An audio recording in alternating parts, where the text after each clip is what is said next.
Pour cette dernière partie, je vais vous présenter de vive voix les différents tests. Pour faire la comparaison, j'ai pris un montre ayant 10% de résistance physique et 10% de résistance élémentaire. Je vais vous présenter 4 tests. Le premier tout à gauche, donc la colonne actuelle, et celui que je vous ai présenté précédemment.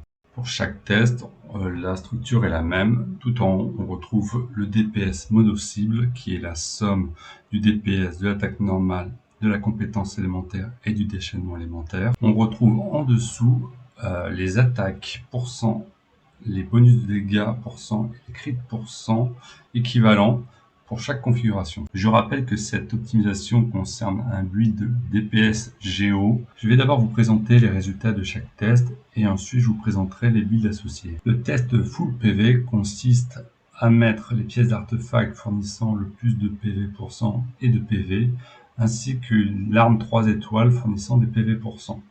On peut monter à 60k PV, mais on constate que le DPS global reste faible. L'une des raisons est simple et qu'on ne peut pas à la fois maximiser les PV et maximiser le crit.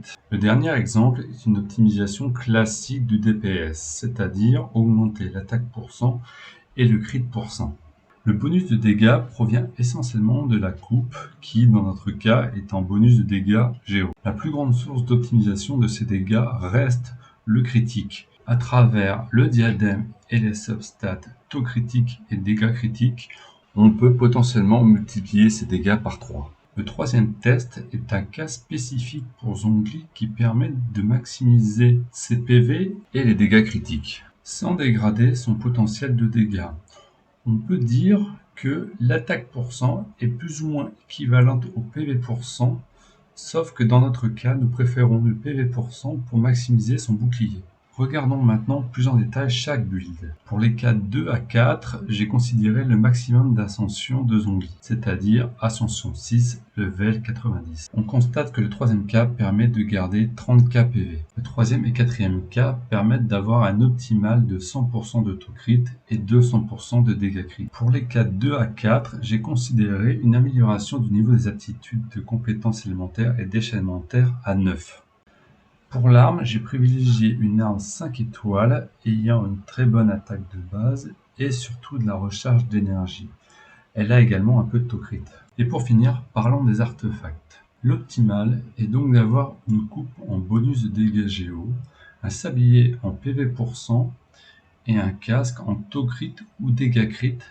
Tout dépend des substats qui devront être au maximum en taux crit %, dégâts crit % et PV %. PV et attaque % pouvant être remplacés par de la recharge d'énergie. Concernant les bonus de set, il est primordial d'utiliser le set donnant 15% de dégâts Géo.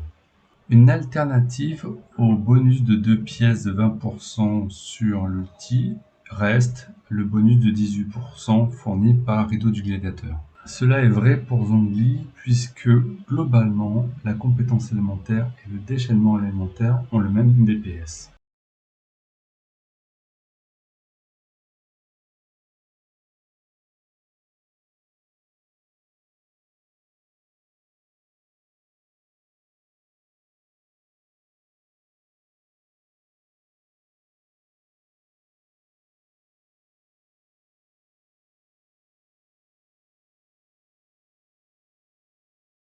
Merci d'avoir regardé cette vidéo. Si vous avez des questions, n'hésitez pas à les poser.